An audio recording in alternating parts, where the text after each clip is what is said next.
Welcome to Daily Wisdom, Walking the Path with the Buddha, a podcast shared by David Roylance.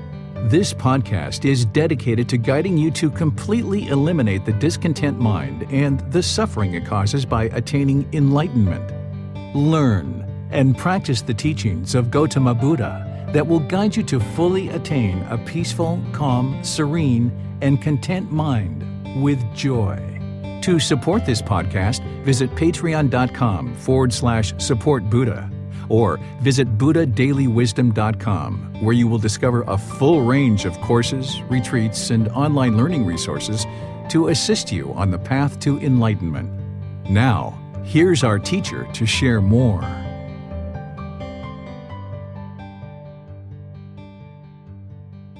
Sawadee Kap. Hello and welcome to Daily Wisdom, Walking the Path with the Buddha. Today we're going to be doing loving kindness meditation together as part 2 of our 4-part series where we're helping you to develop your meditation practice, adding in loving kindness meditation. Because last month, in the month of February, we developed this breathing mindfulness meditation over a 4-part series where it helped you to learn how to focus on the breath during your meditation and train the mind to come more into the present moment, where as the mind moves to the past or the future or has thoughts, ideas, and perceptions, you were able to learn how to train the mind to cut that off and let it go and bring the mind back to the breath. Now, of course, in just 4 weeks, you're not an expert at it yet. You're still developing your practice, and a wise practitioner would always look at it as if they're continuing to develop their practice, even as you enter into the jhanas, the stages of enlightenment, and even when you're actually enlightened and you know that to be true. It's really wise to just always consider yourself as a practitioner and one who is developing your actual practice. So that's what we're doing here on Wednesday over a 4-part series, is helping you to now take this breathing mindfulness meditation practice where you're training the mind to eliminate craving, desire, and attachment while cultivating mindfulness or awareness of mind, and we're inserting into it this loving kindness meditation, because breathing mindfulness meditation helps you to eliminate this craving, desire, attachment, this unwholesome root that causes discontentedness in the mind. This is where the mind has longing with a strong eagerness, and it wants to hold on to things, and it wants the objects of its affection. And if it gets the objects of its affection, then there's happiness, there's excitement, there's elation, and the mind is actually discontent there because it's actually longing for something, and it's basing its internal feelings on this external thing.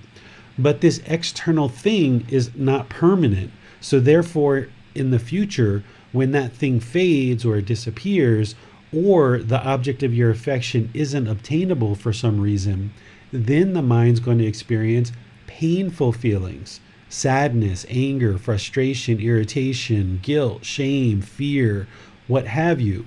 Or oftentimes the mind doesn't really even know what it wants. This is the neither painful nor pleasant feelings where you feel kind of bored or lonely and these kind of other discontent feelings. So breathing mindfulness meditation will help to eliminate this discontentedness in the mind.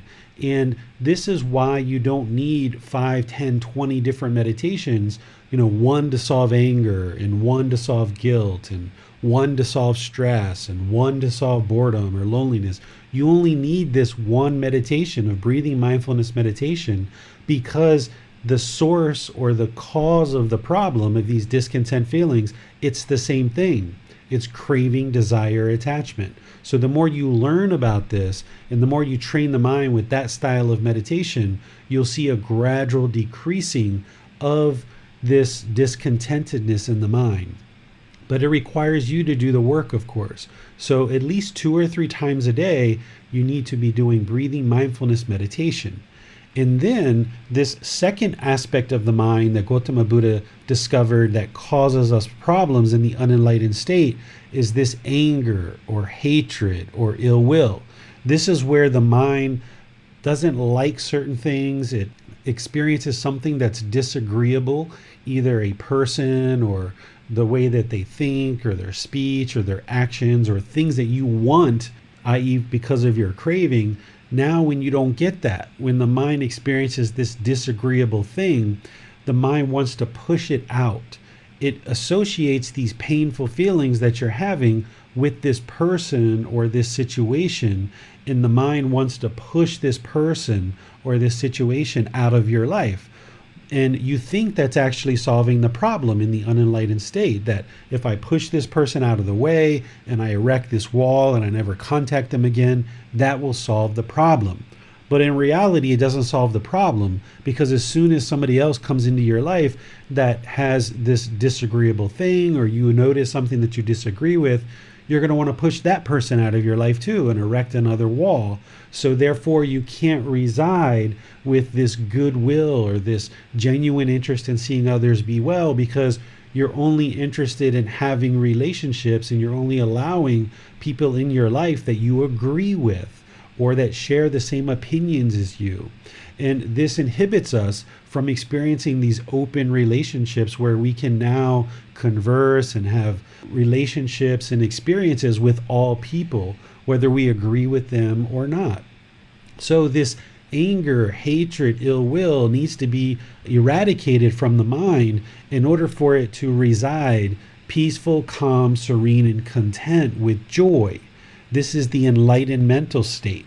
Because as long as you keep pushing people out of your life and pushing people out of your life, eventually you get pretty isolated and secluded, where you find yourself with just very few people that you can interact with, because you have this whole growing list of criteria or conditions that people have to meet in order for them to be part of your life. This is conditional love. It's not actually love at all. It's these conditions that people have to meet, and this is because of your craving, desire, attachment. Where as you learn more and more and you practice, you can understand what unconditional love is, and then you can learn to love all beings unconditionally. Whether you agree with their thoughts or their speech or their actions or not, you can still have this loving kindness and this compassion for all beings. And a wise practitioner that understands impermanence will know that it's impossible for you to agree with everyone in the world, because not everyone's always going to agree with you because of impermanence. It's not possible. It's physically impossible. So in order to further train the mind, not only do you need to understand impermanence and how it's not possible for everyone to always agree with you, but you need to train the mind to be able to peacefully coexist in all situations, whether people agree with you or people disagree with you. And don't base your affection or your love based on certain conditions, and learn to have this loving kindness or this goodwill towards all people, whether they meet your conditions or not. If you just kind of get rid of these conditions and just see people as human beings and everybody working on this path to a better and better existence, then you can understand that some people just aren't maybe practicing right speech, or maybe their thoughts are a little bit destructive or harmful, or maybe even their actions are harmful. But that doesn't mean that we have to hate them, or that we have to be angry at them, or that we have to have ill will for them. It's possible to disagree with somebody's thoughts, speech, and actions while maintaining your love for them. That is possible, but it comes with training. So loving kindness meditation is a way to eliminate this anger, this hatred, this ill will, this interest to push painful things away from us and erect this wall. We call this aversion, when you're pushing something away from you because the mind is averse to this disagreeable thing, and it erects this wall. So the more that you train the mind with loving kindness meditation, you will be able to then peacefully coexist with all beings without any expectations of what people should or shouldn't do. And you can just learn to be more loving, more kind, and more compassionate. So I'd like to kind of show you what we talked about last time in brief, just one little thing that I shared last time, which is how we actually do this meditation, which are the rings and affirmations that we do as part of loving kindness meditation. So this is just a bit of a reminder. What we're going to do as part of our session today is we'll go into meditation like we always have been each Wednesday, where I'll do some chanting and then I'll do some guidance to kind of help you get into breathing mindfulness meditation. And we'll go some period of time where we're going to be doing breathing mindfulness meditation focused only on the breath. This is going to help to eliminate any kind of chatter or erroneous thoughts that are in the mind, focusing it on the breath and really helping to minimize that. And then at some point, I will come in with these affirmations, which is the loving kindness meditation. And it'll start with, may I be peaceful. And on your out breath, whatever the next out breath is that you get to, you just repeat that in the mind. May I be peaceful, meaning you, yourself, this mind that you have. And then at some point I will say, may I be safe. May I be well. May I be free of discontentedness and the suffering it causes. As 4 individual affirmations, just gradually paced out little by little. And these are affirmations that when you get to the out breath, you repeat them in the mind and just envelop that peacefulness or that safety or that well-being or that genuine interest in your mind being free of all discontentedness and the suffering it causes. Then I'm going to move to a ring a little bit wider. I'll say, may we be peaceful, meaning we, the people who are meditating together. And I'll go through these 4 affirmations again. And then I'll go to another ring. I don't know what that is right now. I think I'm going to probably do relationships today, where it's going to be like your family, right? Like maybe it'll be your partner, your children, your parents, or something like that. And we'll kind of work through these different relationships, moving to friends and associates and neighbors and things like this. And we'll just kind of work our way out where eventually we get to all beings, maybe over the course of 8 or 10 different groupings of affirmations. Because our last class, we just did these 3 as a way to just get started and kind of help you gradually start easing into loving kindness meditation. But now we're going to take another flavor of it and kind of add more rings to give you an experience of what it's like to cultivate loving kindness with more rings. And in your practice, you can use what it is that I'm sharing. Nothing here is copyrighted or proprietary. This is all something that you can incorporate into your practice and work with it. Because the first time you do it, oftentimes it feels a little bit strange or a little bit awkward because the mind isn't quite used to it. This is the mind not being comfortable with impermanence. But the more that you do it each day, the mind will become more and more accustomed to it. It'll become more and more beneficial. And slowly over time, this meditation will help to erode and eradicate any anger, hatred, or ill will that might exist in the mind.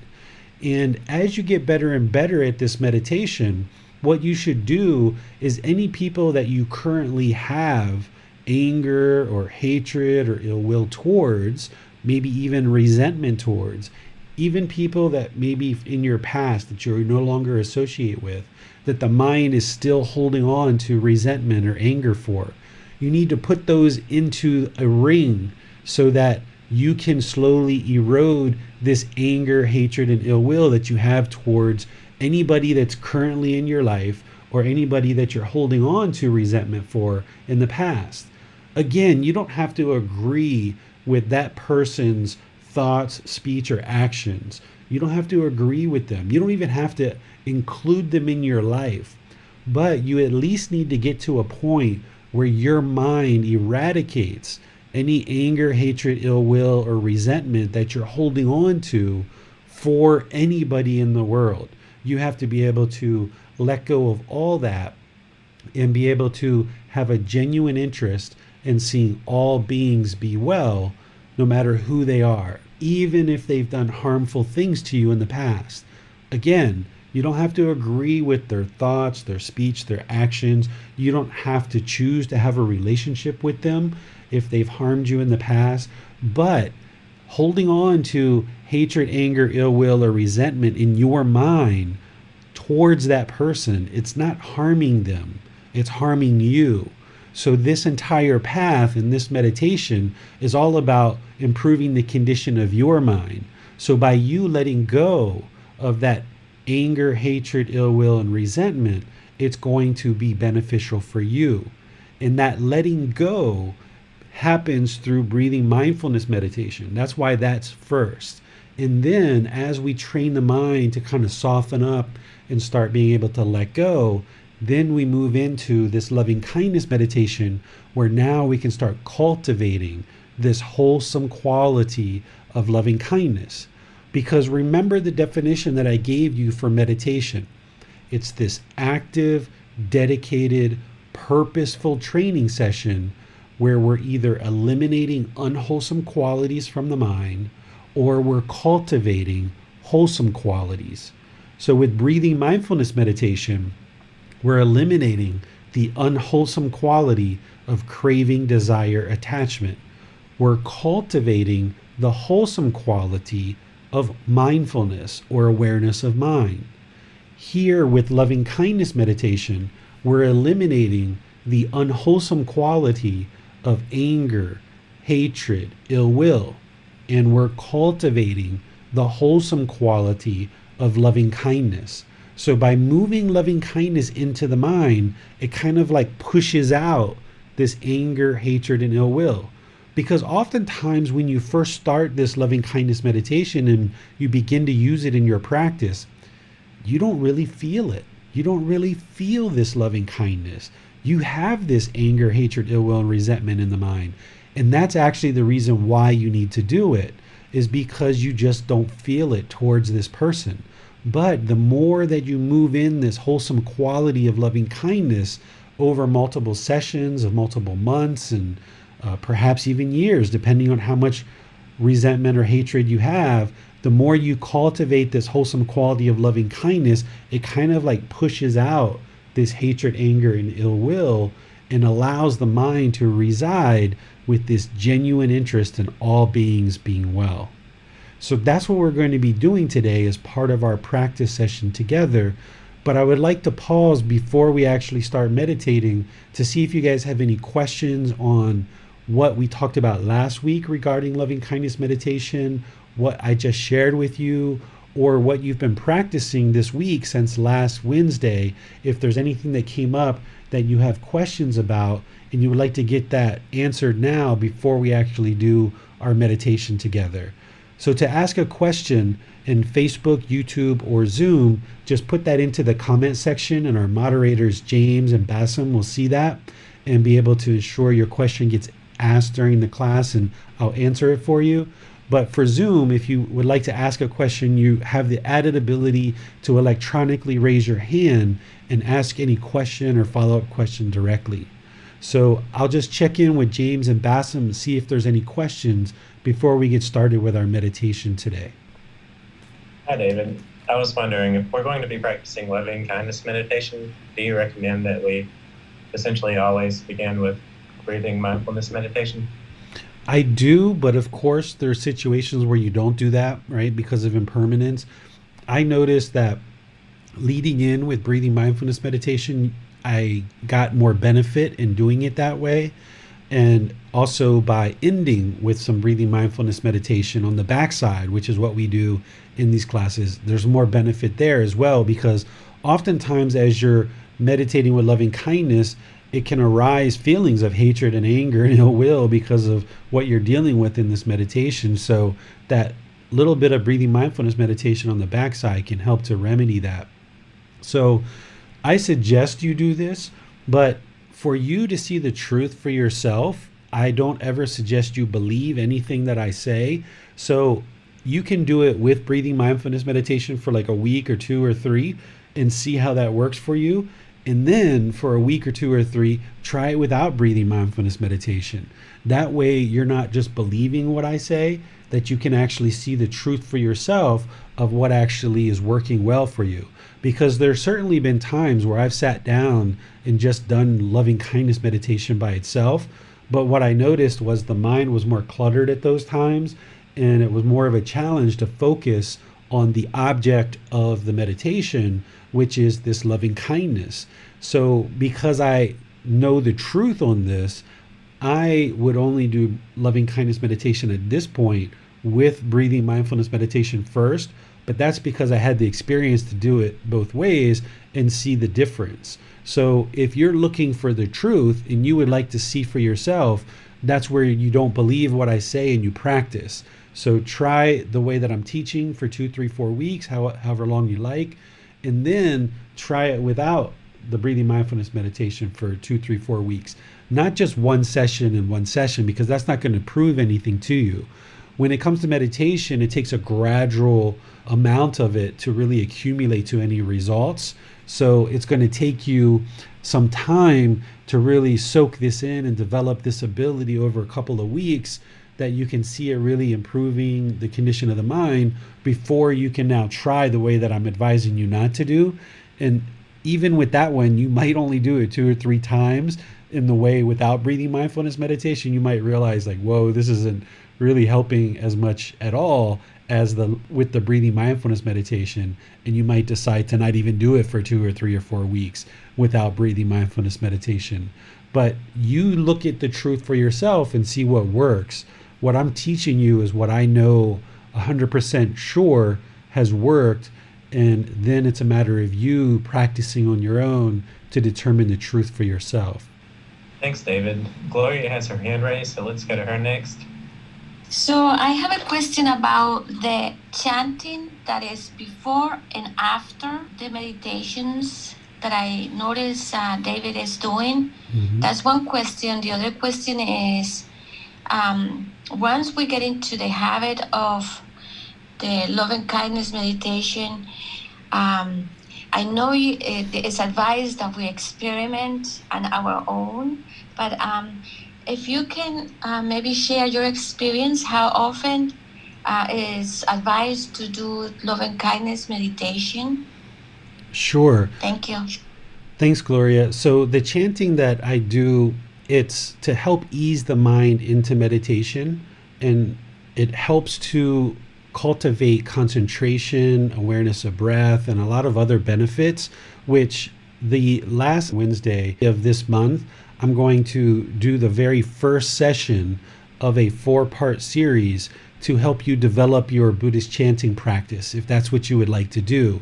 So what we did the first month is breathing mindfulness meditation for 4 sessions. Now we're doing loving kindness meditation for 4 sessions. Then as part of the next 4 sessions on Wednesday, I'm going to teach you on the very first session all the benefits of a chanting practice and what that does for you. And then I'm going to actually teach you how to chant for 4 sessions. So we'll kind of put it all together at that point so that you have the chanting, the breathing mindfulness, the loving kindness, the breathing mindfulness some more, and then some chanting at the end. And that'll all come together for you over the course of this program. But what's important for you to understand is the chanting is not prayers. It's not any mystical, magical thing that's trying to invoke any particular thing. It's actually about your practice, and it's about easing the mind into meditation, helping you to get more benefit out of the meditation itself. And by doing the chanting practice, you will find these particular benefits and more that I'll discuss as part of our very first chanting session at the end of this month, the very last Wednesday of the month. Then in terms of where do you incorporate loving kindness into your meditation practice, it really depends on you. If you are finding yourself meditating 2 or 3 times a day and you find yourself harboring a fair amount of anger or hatred or ill will, then you should make this part of probably every session that you do.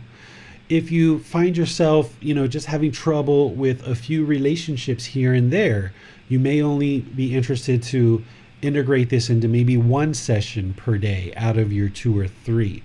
And then over time, as you develop the ability to not have hatred, anger, and ill will, and you're noticing that you don't have hatred, anger, and ill will, you can actually phase loving kindness meditation out of your practice altogether.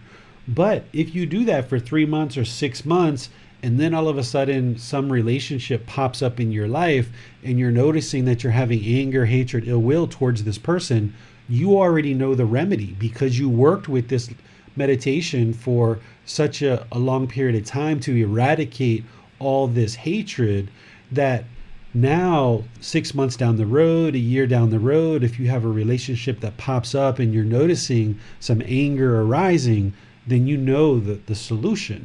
So you just go to this for a week or 2 or 3 or a month, and then when you've eradicated any kind of anger or hatred or ill will towards that one person, then you can phase it out again. So you can kind of use it on a more as needed basis once you notice that you've gone 6 months or a year without any kind of anger or hatred or ill will towards anybody. That's the time where like, okay, I can start phasing this out because it's now transformed the mind where I just look at all beings in a very loving and kind way. So you don't need it in that situation. And you'll notice that breathing mindfulness meditation will be your foundation. And the Buddha did this as well. He prioritized the breathing mindfulness meditation above loving kindness meditation. And that is the primary practice. But you're going to need this one as well if you're experiencing not even just hatred and anger and ill will, because those are kind of strong words, and you may not have anybody that you literally have hatred and ill will towards, but there might be people in your life that you just kind of get irritated or annoyed with, or even just frustrated.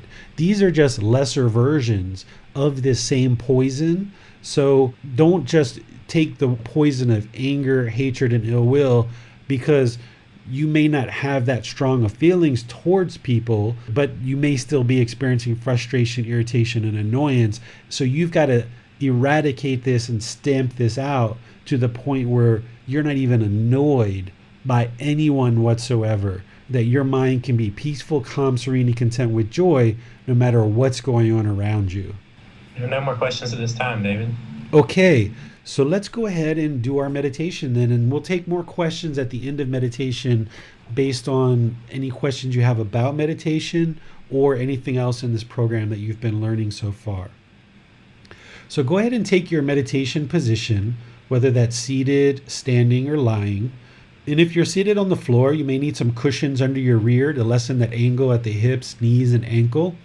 And you would like your lower body to be comfortable, but not luxurious. And if at any time you feel pain during meditation, you should change your body position so that you remedy that pain. Because if all the mind experiences is pain, it's kind of hard to bring in loving kindness, because you're not even showing loving kindness to your own body because you're kind of exerting this pain on it, right? So anytime during meditation you feel any pain, just adjust your body position, put a pillow or stand or lay, and remedy that pain so that you can get access to the mind. The upper body should be erect, but not real rigid and not slouched, in the middle, where you engage the muscles, because this is going to keep the mind attentive, alert, and active during your meditation, so that we can actively train that mind through this purposeful meditation session. Your hands and arms, the Buddha put right hand over left with his thumbs together, and then he put that in his lap. But if that's not comfortable for you, you can put your palms on your thighs or your knees. You can put your palms up. You can put your arms on the armrest of a chair. Totally up to you.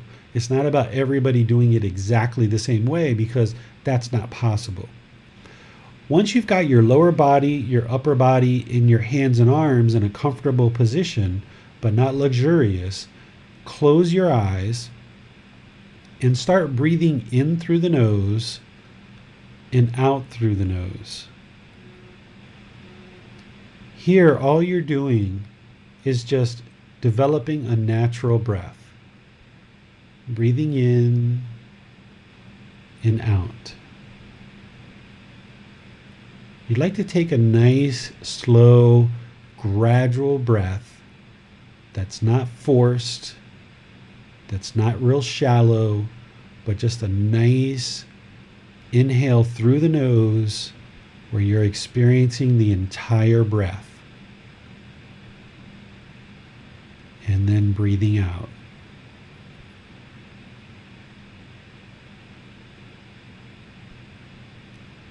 Breathing in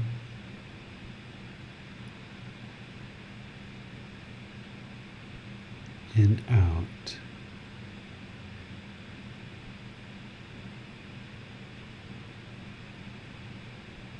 Breathing in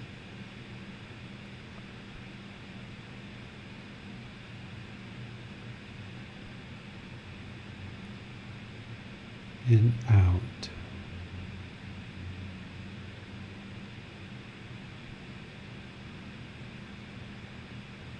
As you establish this natural breath, start to fixate the mind on the breath, the sound of the breath, or the sensation of the air moving into the nose. The breath is the present moment. So by fixating the mind there, you're training the mind to come into the present moment. Breathing in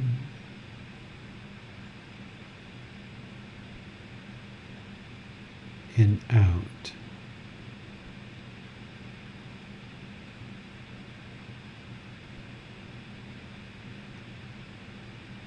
Breathing in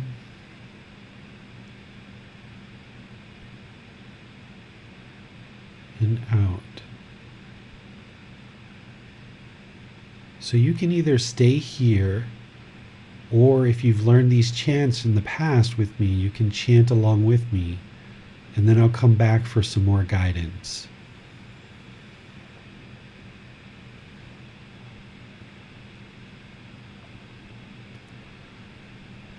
Arahang Samma Sambuddho Bhagava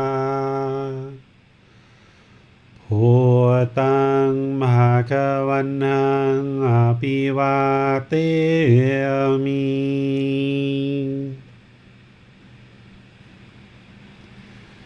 Savakhato Bhagavata Tammo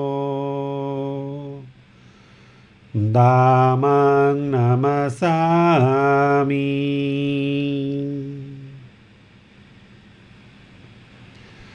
Supatipano Bhagavato Sāvaka Saṅkho Saṅghang Namami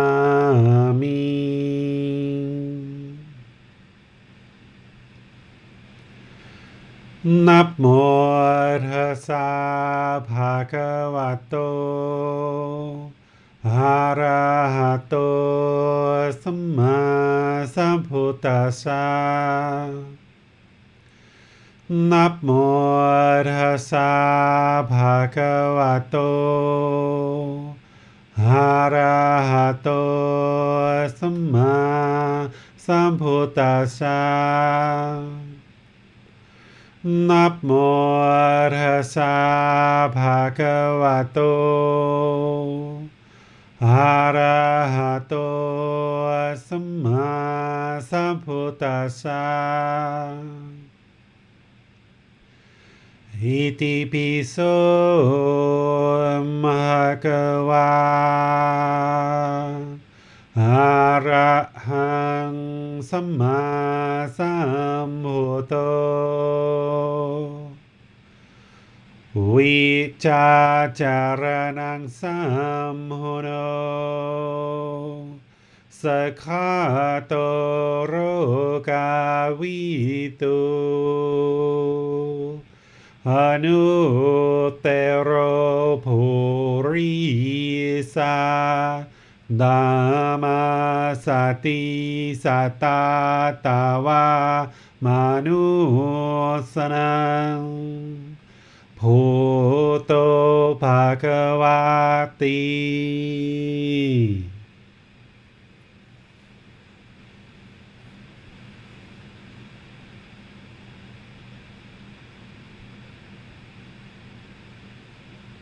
Okay, you should be breathing in through the nose and out through the nose.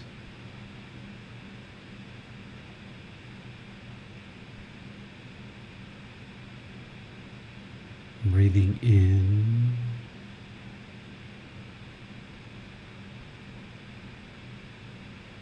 and out.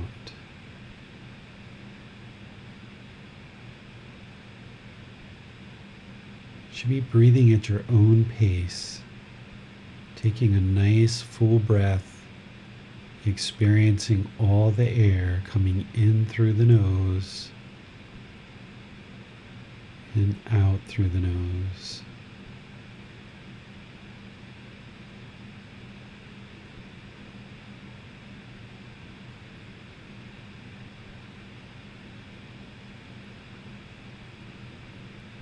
Breathing in and out.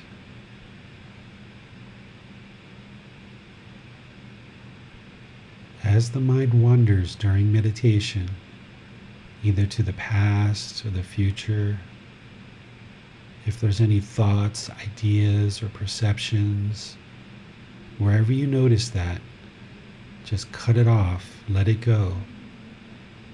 Bring the mind back to the breath, the present moment. Breathing in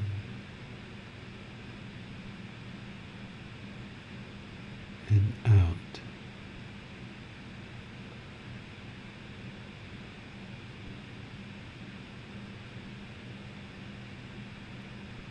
Breathing in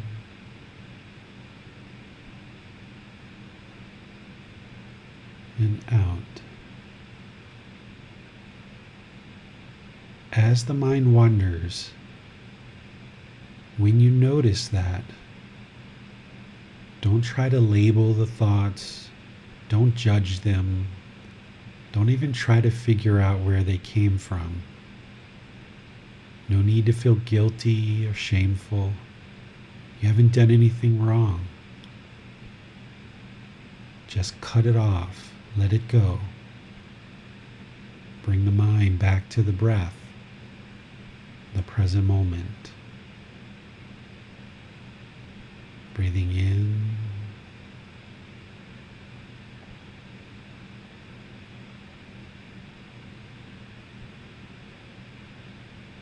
and out.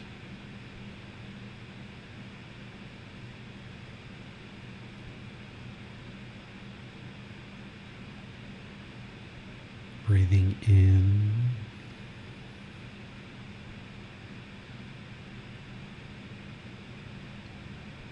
and out. I'm going to be quiet now so that the mind doesn't even hold on to this voice. It needs to focus on the breath. Then I'll be back with some guidance on loving kindness meditation. You have nowhere to go. There's nothing to do. No one needs you right now. Just focus on the breath, the present moment. Breathing in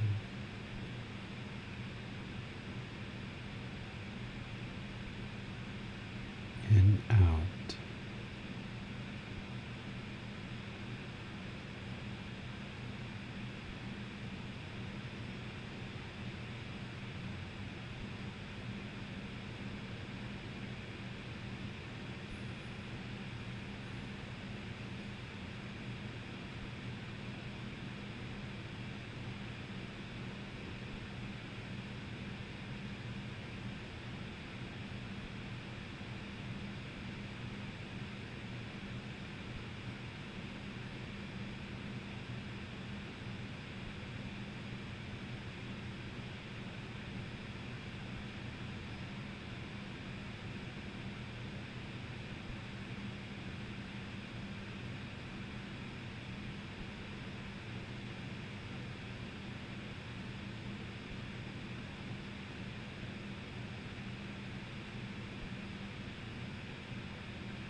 On your next out breath, repeat this affirmation in the mind.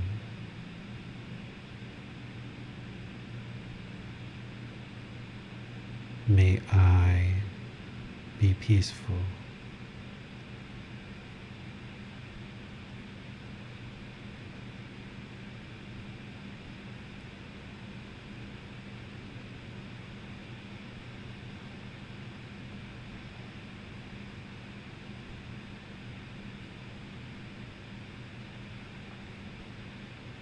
May I be safe.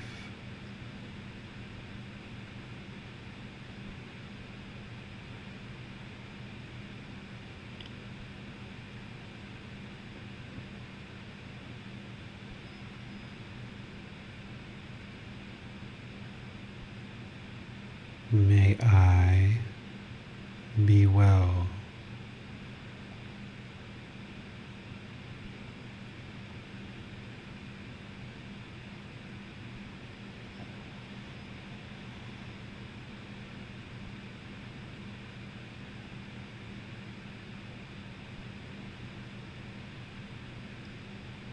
May I be free of all discontentedness in the suffering it causes.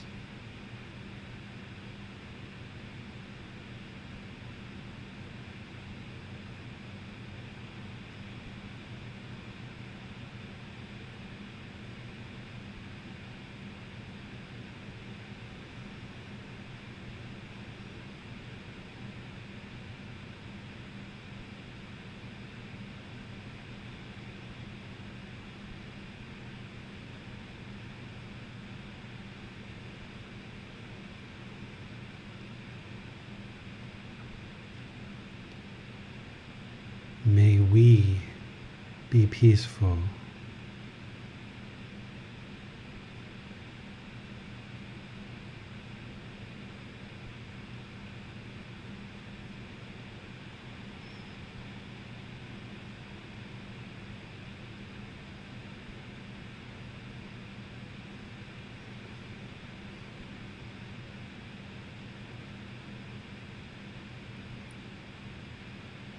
May we be safe.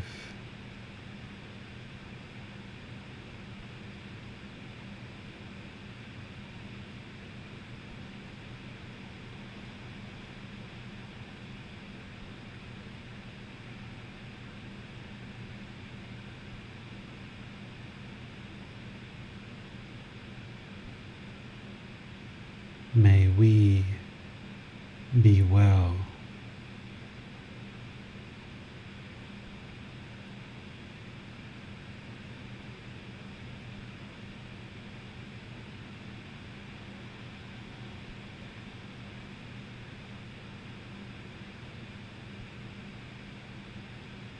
May we be free of all discontentedness and the suffering it causes.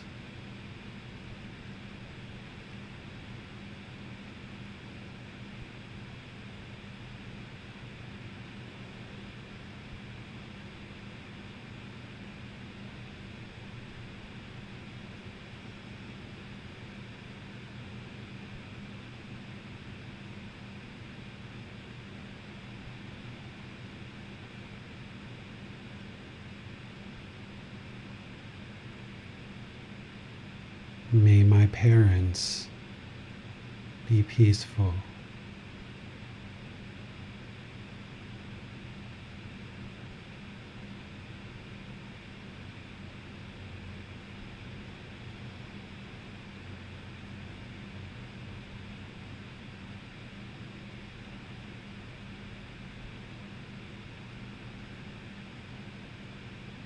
May they be safe.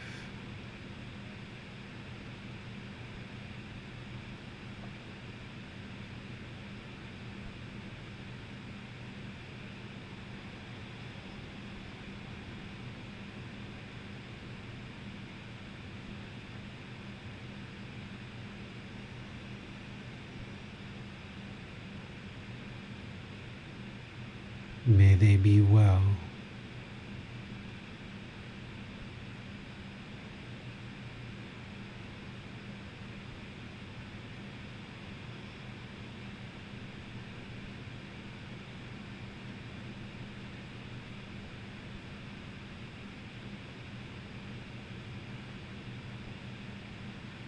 May they be free of all discontentedness and the suffering it causes.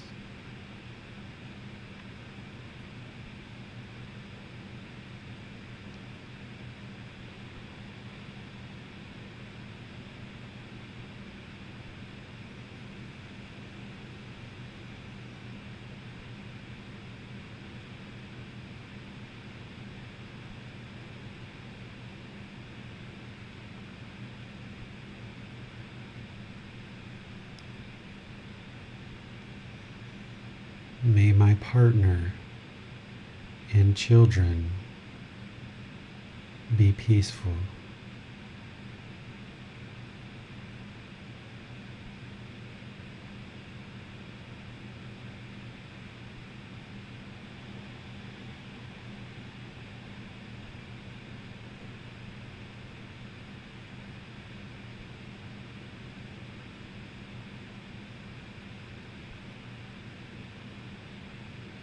May they be safe.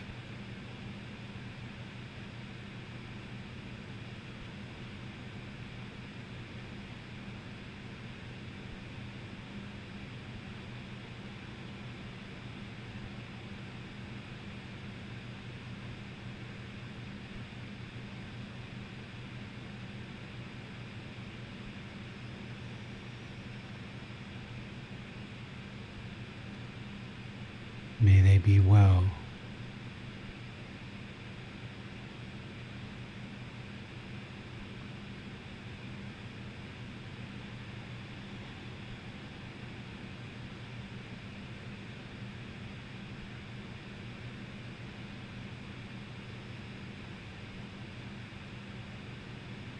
May they be free of all discontentedness and the suffering it causes.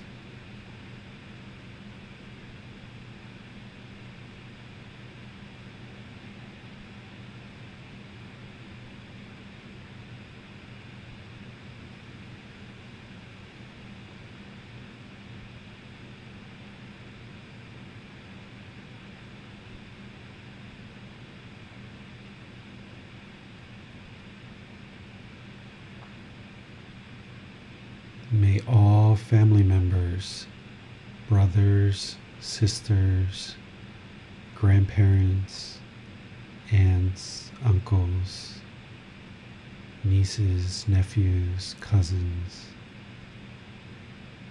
may they all be peaceful.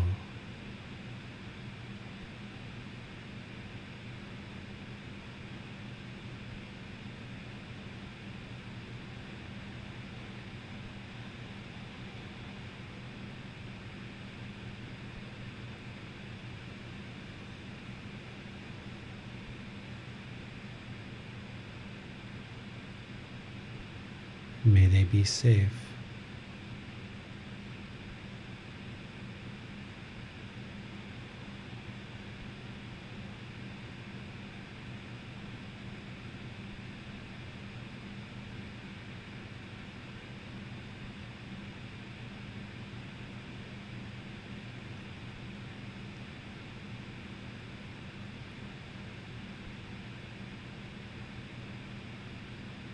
May they be well.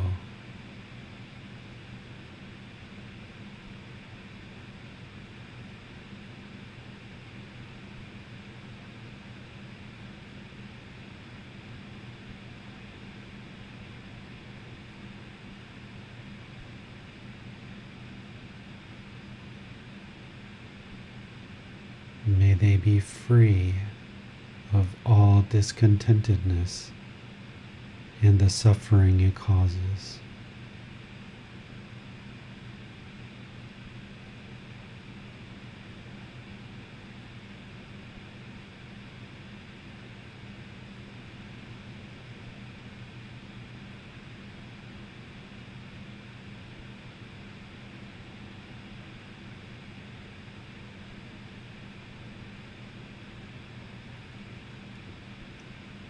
May all friends, associates, neighbors, co-workers be peaceful.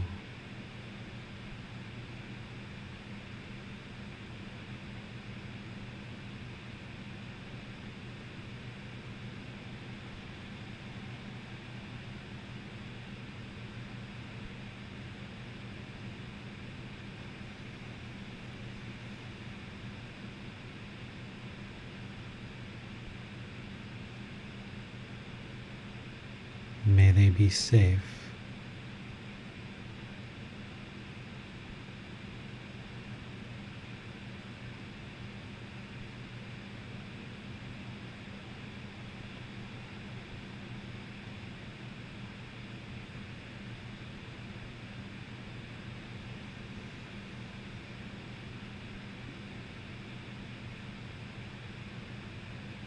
May they be well.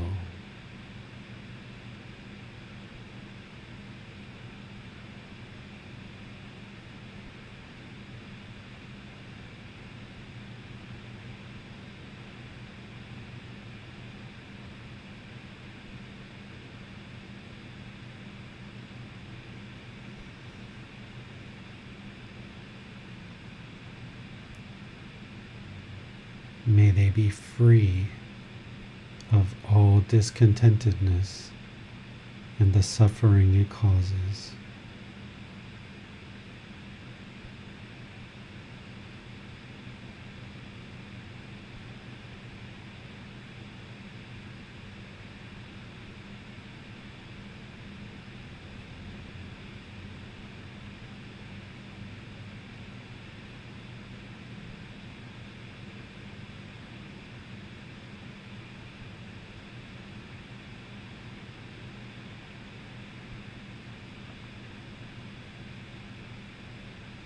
May all those who I have not yet met in the world,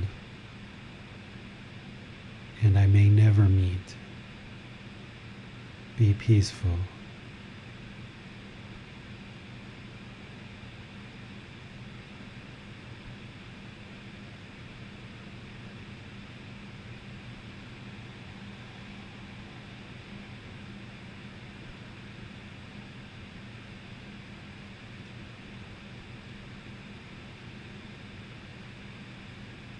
May they be safe.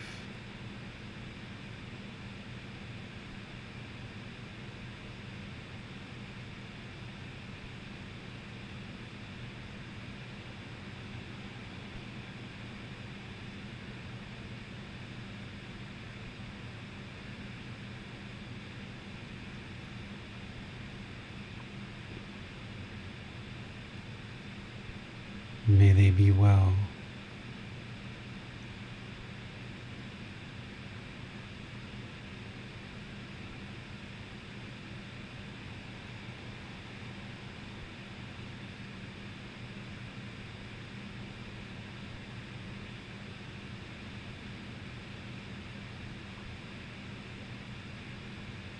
May they be free of all discontentedness and the suffering it causes.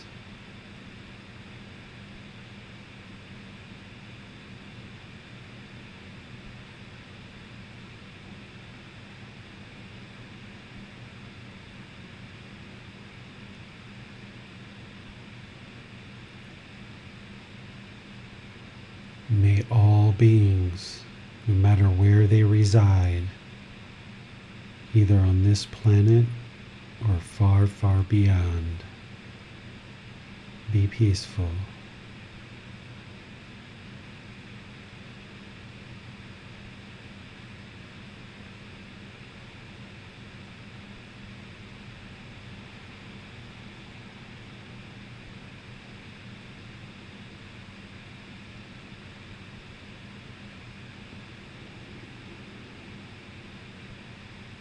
May they be safe.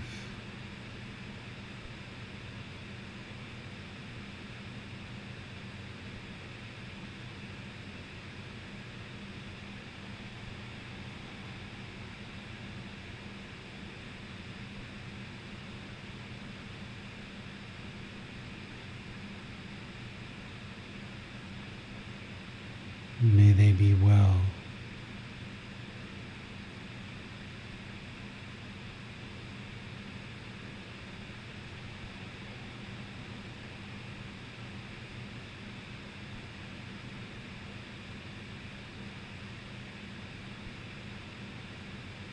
May they be free of all discontentedness and the suffering it causes.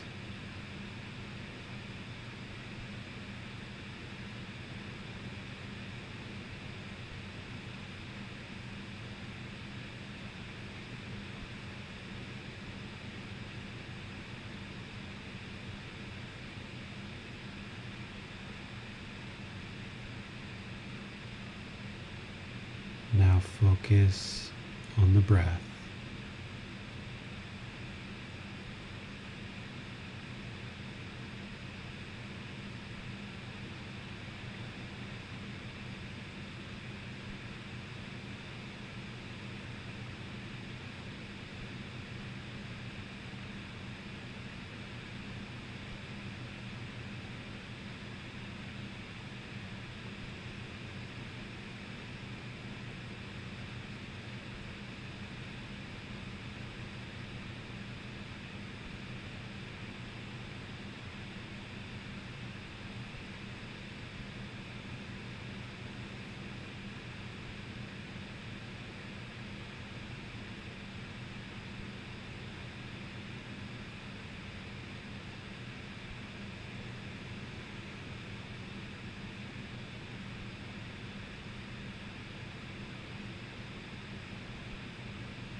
ระหังสัมมาสัมพุทโธภะคะวาพุทธังภะคะวันตังอภิวาเทมิ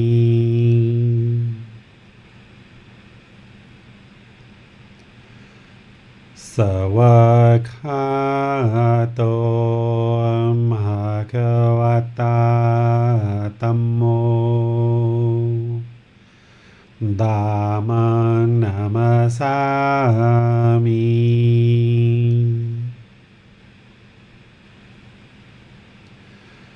สุปฏิปันโนภะคะวะโตสาวกสังโฆสังฆังนามามิ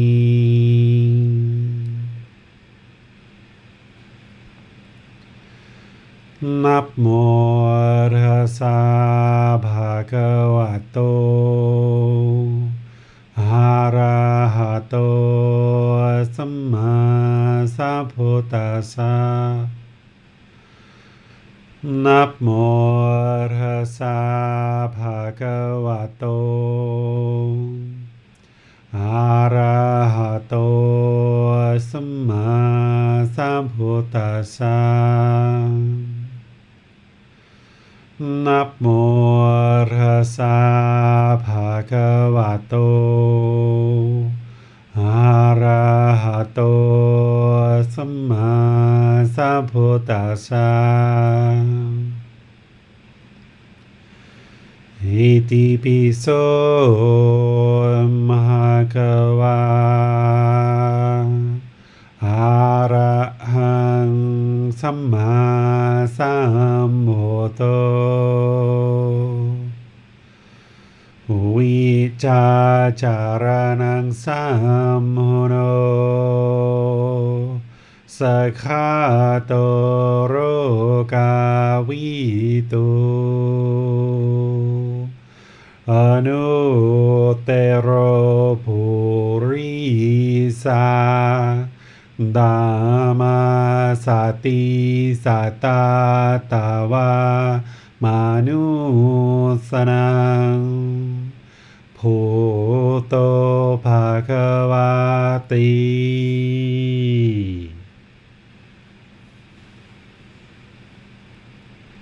Okay, if you guys would like to ease out of meditation,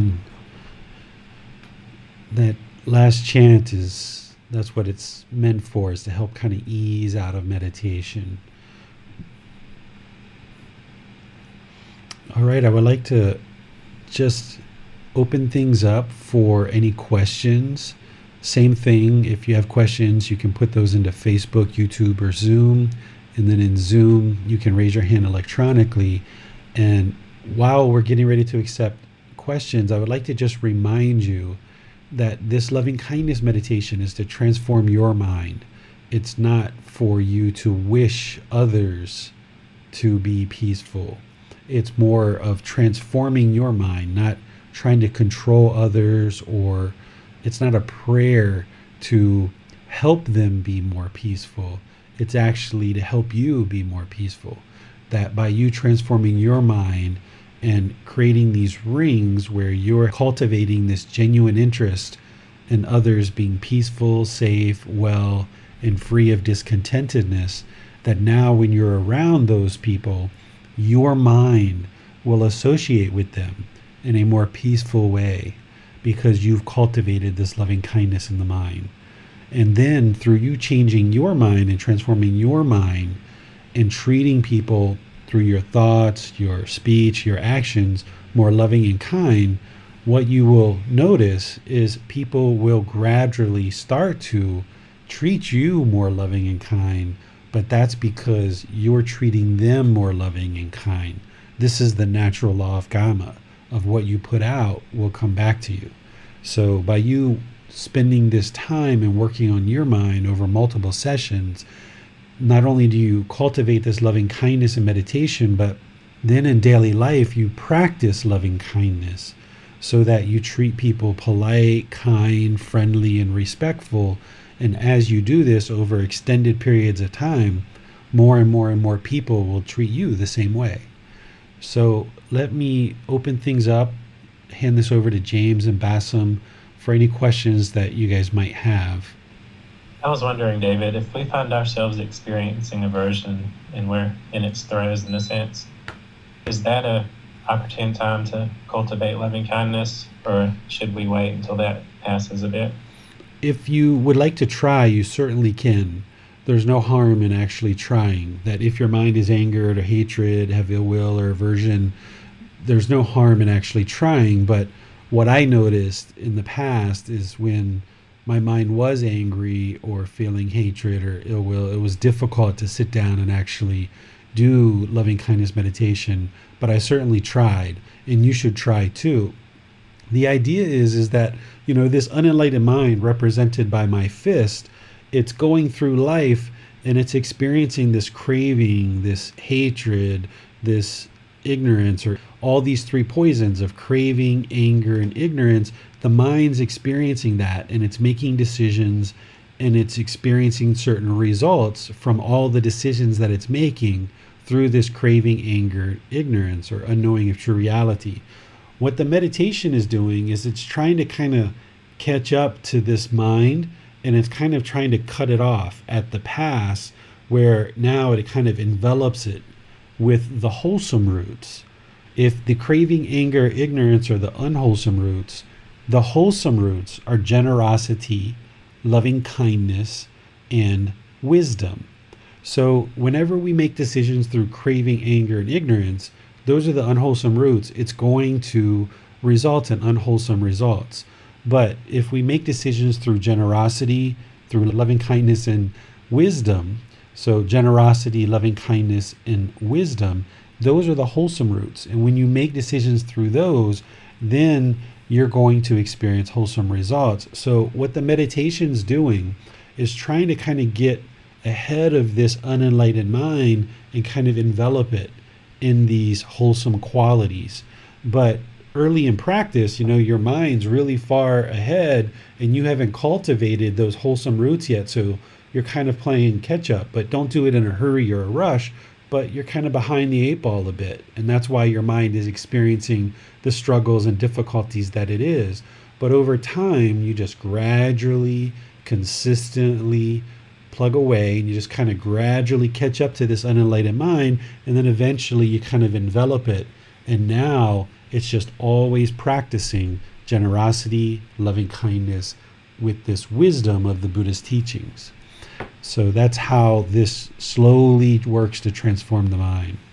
Thanks. And do you think if we're in a situation where we may not be able to practice loving kindness meditation at the time because we're out in the world in some sense, do you think that using the affirmations can be useful, just quickly going through perhaps a couple affirmations? Do you think that can be helpful for our minds? Yeah, absolutely. When I started doing this meditation, and I was living in America and driving and commuting a lot in traffic, and I would get cut off in traffic, I found myself being, okay, may you be well, or if somebody like honked their horn at me because maybe I made a mistake or something on the road, I'd be like, oh, sorry, may you be well, may you be peaceful, sorry about that. I would just kind of notice, either I would say it out loud or I would say it in my mind. Or like if I was walking down the road and like, just say, for example, you see a homeless person and there's nothing you can do at that moment to help the person, just in my mind, I would just think, okay, may you be well, may you be peaceful. Because this practice isn't about everybody doing something all the time, because, you might feel like, oh, I have to do something for this homeless person just because I see them. But in reality, you might not be able to. You might be on your way to a meeting, or you might be late to pick up your children somewhere, or you might be on the way to the hospital for some issue. So you can kind of repeat these affirmations, not just in meditation, but in situations where you see something or you experience something. You can just kind of repeat them verbally or in the mind to kind of cultivate this genuine wish for others to be well, and you'll see that your mind will kind of stay in that middle, more calm, more peaceful, without this anger or hatred towards others, and you'll just more naturally cultivate and have the mind filled with loving kindness. Thanks, David. We have no more questions at this time. I did want to mention for anyone that may be listening in the United States or Canada that due to the time change that's coming up on Sunday, from here on, the classes will be 1 hour later. So for instance, it will be at 10 a.m. Eastern Time. And this only applies, of course, to people in the US and Canada, but I just wanted to point that out. Okay, thank you for that, James. Yeah, be sure you guys set your clocks ahead. Otherwise, you'll be an hour early for class, which isn't an issue because as James, Manal, and Basam invited you guys to show up early for class, where a lot of you guys did today. So that was really nice that you guys got a chance to talk in Zoom and kind of informally get to know each other a bit more. And I imagine each time you do that, you'll get to know each other even more and more. So yeah, feel free to show up a little bit early each class. I think these guys are usually here about 30 minutes early. And if you set your clocks ahead, as James mentioned on Sunday, for those of you guys in North America, just remember to show up for when we actually have class. So this is our second part of a 4-part series to learn loving kindness meditation. And what you should be doing at this point, now that you're about 6 weeks into this group learning program, is you should have been developing this meditation practice with breathing mindfulness meditation and now loving kindness meditation, where at a very, very minimum, you're meditating once a day at a very minimum. But you really need to build that up to at least twice a day and getting about 30 minutes or more per session without actually timing it. Because oftentimes when you try to time your meditation, the mind will just sit there and obsess over whether it's time yet. I suggest you don't even time your meditation, but you just work on getting kind of closer and beyond of 30 minutes, because when you do the actual work, you're going to see the transformation of the mind, right? That's where the real improvement happens, and you can see the improvement of your mind in your life as you slowly, gradually transform the mind through meditation, but then learning the teachings and practicing them in daily life, that we can't just meditate and then go outside and talk harsh, talk in a unpurposeful way, talk false speech, or talk at the wrong time, or talk with hate or hostility or harshness or bitterness.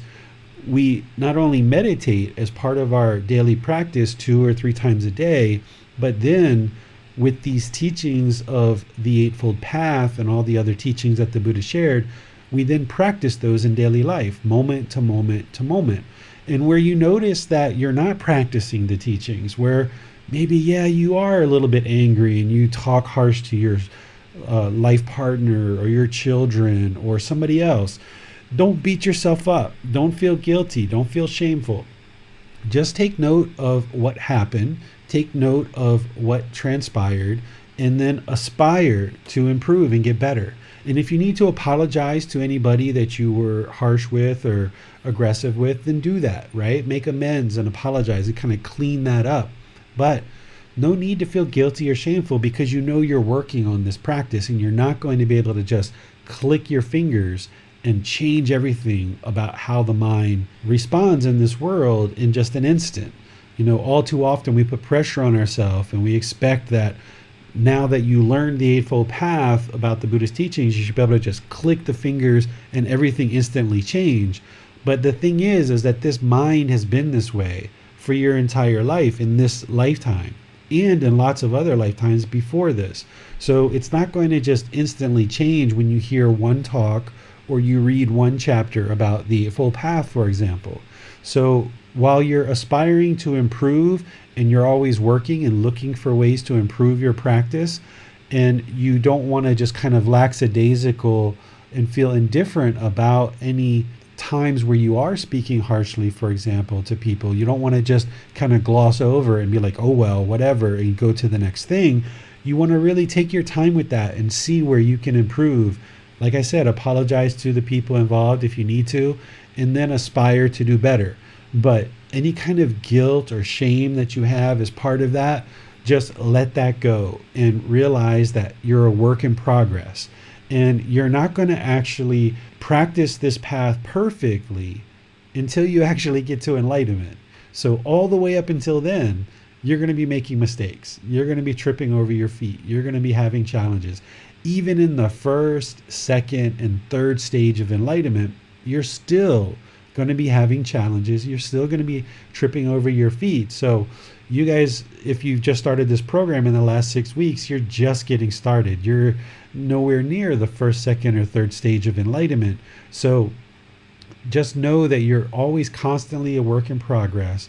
And wherever you're noticing that anger arises or frustration arises, just cut that off and let it go, and then focus inwardly and try to really reflect on what are the craving, desire, attachments that are causing that, and what parts of the Buddhist teachings can you use to improve your practice for next time. And if you're having trouble seeing that, then that's where you reach out to your teacher and you post in the Facebook group, or you send me a private message, or schedule a personal guidance where you say, hey, here's a situation that happened to me. Here's some things that I feel like I could have improved, but what are your thoughts? Is there anything else that you would advise or suggest for me? And that's where you take this situation that you encountered, and rather than just glossing over it, using it as a real learning opportunity. And this will help you to develop your life practice more and more and more. And that's what this whole practice is about, is just always working to improve, never considering yourself actually enlightened, and just always look for ways to get better and better and improve. So continue to work with breathing mindfulness meditation and loving kindness meditation as part of your daily practice. And then remember, this Sunday, we're going to be in chapter 2, which is why study Gotama Buddha's teachings. We're going to be going through that on Sunday as part of our talk and accepting any questions you guys have. So feel free to read that chapter before or after, or either before and after. And remember, there's the audiobook that you can use as well to help you with learning that particular chapter.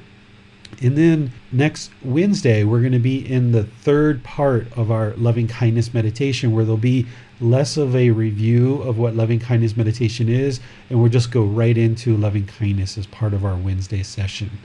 So between now and then, have a really wonderful and lovely day. We'll see you next time. Thank you so much for joining, and take care. Sawadee ka. Thank you for listening to this podcast. To provide support for this podcast, visit patreon.com/support Buddha. To access more teachings, visit buddhadailywisdom.com. There, you will discover a full range of courses, retreats, and online resources to assist you on the path to enlightenment. Remember to establish a daily, consistent meditation practice, along with learning and practicing these teachings. A well-developed meditation practice is the foundation in which to train the mind to attain enlightenment.